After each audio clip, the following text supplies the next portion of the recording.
प्रकार के धंधा मेरे ऊपर नहीं चला, क्योंकि हमारे लेजिटिमेट और प्रैक्टिकल सोल्यूशन था जो मैंने सरकार के सामने पेश किया। सरकार को मैंने कन्वे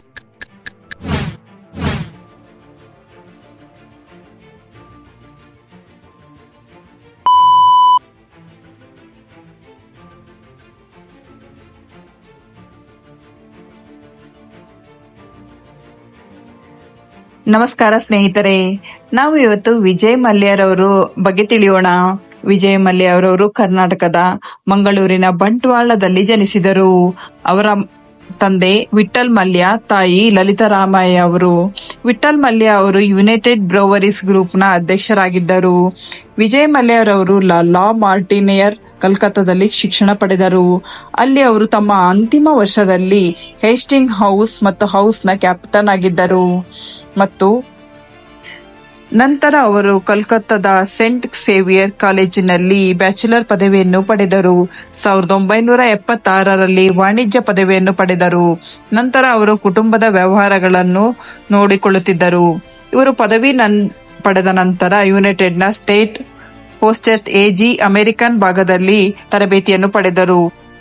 1986ರಲ್ಲಿ ಇವರು ಏರ್ ಇಂಡಿಯಾದ ಗಗನಸಖಿಯಾದ ಸಮೀರಾ ತ್ಯಾಬ್ಜಿ ಅವರನ್ನು ಭೇಟಿಯಾದ ವಿವಾಹವಾದರು. ಅವರಿಗೆ 1987ರಲ್ಲಿ ಸಿದ್ಧಾರ್ಥ್ ಎಂಬ ಮಗನು ಜನಿಸಿದನು. ಅವರು ಸ್ವಲ್ಪ ಸಮಯದ ನಂತರ ವಿಚ್ಛೇದನವನ್ನು ಸಹ ಪಡೆದರು. ಆದಾಗ್ಯೂ ಮಲ್ಯ ಅವರು ತಮ್ಮ ಮೊದಲ ಹೆಂಡತಿಯೊಂದಿಗೆ ಉತ್ತಮ ಸಂಬಂಧವನ್ನು ಹೊಂದಿದ್ದಾರೆ ಎಂದು ಹೇಳಲಾಗುತ್ತದೆ. ಜೂನ್ 1996ರಲ್ಲಿ ಮಲ್ಯ ಅವರು ಬಾಲ್ಯದಿಂದಲೂ ತಿಳಿದಿರುವ ಸ್ನೇಹಿತೆಯನ್ನು ರೇಖಾ ಅವರನ್ನು ವಿವಾಹವಾದರು. ಅವರಿಗೆ 2 ಹೆಣ್ಣು ಮಕ್ಕಳಿದ್ದಾರೆ, ಲಿಯಾನಾ ಮತ್ತು ತಾನ್ಯಾ. ರೇಖಾ ಅವರು ಈ ಹಿಂದೆ 2 ಬಾರಿ ವಿವಾಹವಾಗಿದ್ದರು ಮತ್ತು ಹಿಂದಿನ ಮದುವೆಯಿಂದ ರೇಖಾ, ಲೀಲಾ ಮತ್ತು ಕಬೀರ್ ಎಂಬ ಮಗಳು ಮತ್ತು ಮಗ ಇದ್ದಾರೆ. ಮಲ್ಯ ಅವರು ರೇಖಾ ಅವರ ಮಗಳು ಲೀಲಾಳನ್ನು ದತ್ತು ಪಡೆದರು. ಅವರು ಕಿಂಗ್ ಫಿಶರ್ ಏರ್ಲೈನ್ಸ್ನ ಮಾಜಿ ಗಗನಸಖಿ ಪಿಂಕಿ ಲಾಲ್ವಾನಿ ಅವರೊಡನೆ 3ನೇ ಮದುವೆಯಾಗಲು ತಯಾರಿ ನಡೆಸುತ್ತಿದ್ದಾರೆಂದು ವರದಿಯಾಗಿದೆ. ವಿಜಯ್ ಮಲ್ಯ ಅವರು ಒಂದು ಸಾಧಾರಣ ಮಧ್ಯಮ ವರ್ಗದ ಕುಟುಂಬದಿಂದ ಬಂದ ವ್ಯಕ್ತಿಯಾಗಿದ್ದರು. ಆದರೂ ಕೂಡ ಒಬ್ಬ ದೊಡ್ಡ ಬಿಸಿನೆಸ್ ಮ್ಯಾನ್ ಆಗಿ ಬೆಳೆದರು. ಬಹಳಷ್ಟು ವ್ಯಾಪಾರಗಳನ್ನು ಅಭಿವೃದ್ಧಿ ಮಾಡಿ ಒಂದು ಸಮಯದಲ್ಲಿ ಕರ್ನಾಟಕದ ಸರ್ಕಾರವನ್ನು ಇಂಡೈರೆಕ್ಟ್ ಆಗಿ ರೂಲ್ ಮಾಡಿದ ವ್ಯಕ್ತಿಯಾಗಿದ್ದರು. ಇಲ್ಲಿಯ ತನಕ ಎಲ್ಲವೂ ಸರಿಯಾಗಿ ನಡೆಯುತ್ತಿತ್ತು. ಮಲ್ಯ ಅವರು ಬಿಸಿನೆಸ್ ನಲ್ಲಿ ಚೆನ್ನಾಗಿ ನಡೀತಾ ಇತ್ತು. ಮದ್ಯದ ಮಹಾರಾಜನಾಗಿ ಮೆರೆಯುತ್ತಿದ್ದರು ಮಲ್ಯ ಅವರು. ಆದರೆ 2005ರಲ್ಲಿ ವಿಜಯ್ ಮಲ್ಯ ಅವರು ಇನ್ನೂ ಬೇರೆ ಬೇರೆ ಕ್ಷೇತ್ರಗಳಲ್ಲಿ ಕೈ ಹಾಕಿದರು. ತಾನು ಹೆಚ್ಚು ಲಾಭ ಗಳಿಸಬೇಕು ಎಂಬ ಹಲವಾರು ಪ್ಲಾನ್ಗಳನ್ನು ಮಾಡಿದರು. ಅದರಂತೆ ಮಗ ಸಿದ್ಧಾರ್ಥ್ ಮಲ್ಯದ ಹುಟ್ಟುಹಬ್ಬದ ದಿನ ಕಿಂಗ್ ಫಿಶರ್ ಏರ್ಲೈನ್ಸ್ ಅನ್ನು ಶುರು ಮಾಡಿದರು. ಅಲ್ಲಿಂದ ಅವರ ಬ್ಯಾಡ್ ಡೇ ಶುರುವಾಯಿತು. ಇನ್ನೊಂದು ವಿಚಾರವೆಂದರೆ, ಈ ಏರ್ಲೈನ್ಸ್ ಬಿಸ್ನೆಸ್ ಒಂದು ತರಹದಲ್ಲಿ ಕ್ಯಾಪಿಟಲ್ ಆಫ್ ಇಂಟೆನ್ಸಿವ್ ಬಿಸ್ನೆಸ್, ಅಂದ್ರೆ ಹಣವನ್ನು ನೀರು ಹರಿಸುವುದರ ತರ ಹಾಕಬೇಕಾಗುತ್ತದೆ. ವಿಜಯ್ ಮಲ್ಯ ತಮ್ಮ ವಿಮಾನದಲ್ಲಿ ಬರುವ ಕಸ್ಟಮರಿಗೆ 5 ಸ್ಟಾರ್ ಸೌಲಭ್ಯವನ್ನು ಕೊಡಬೇಕು ಎಂಬ ಆಲೋಚನೆಯನ್ನು ಹೊಂದಿದ್ದರು. ಅದರಂತೆ ಮಾಡಿದರೂ ಸಹ ಈ ಸೌಲಭ್ಯ ಜನರಿಗೆ ಇಷ್ಟವಾಗಿತ್ತು.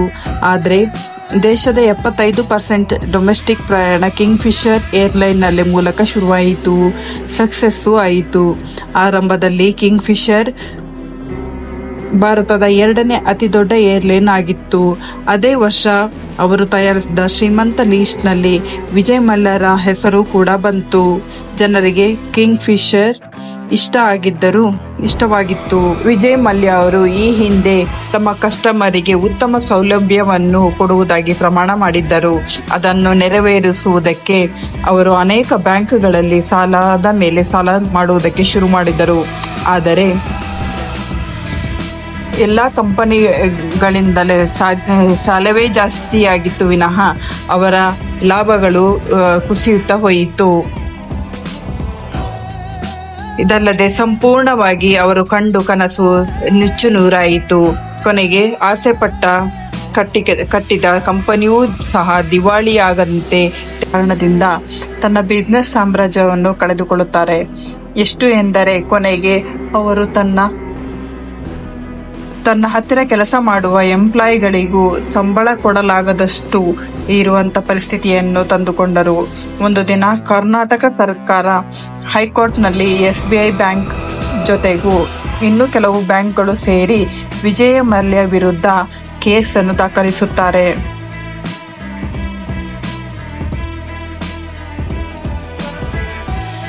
ವಿಜಯ ಮಲ್ಯ ಅವರು ನಮ್ಮಿಂದ 6,000 ಕೋಟಿಗೂ ಅಧಿಕ ಸಾಲವನ್ನು ಪಡೆದಿದ್ದಾರೆ ಹಾಗೂ ಅದು ಬಡ್ಡಿ ಸಮೇತವಾಗಿ 900 ಕೋಟಿ ರೂಪಾಯಿಗಳಾಗಿದೆ.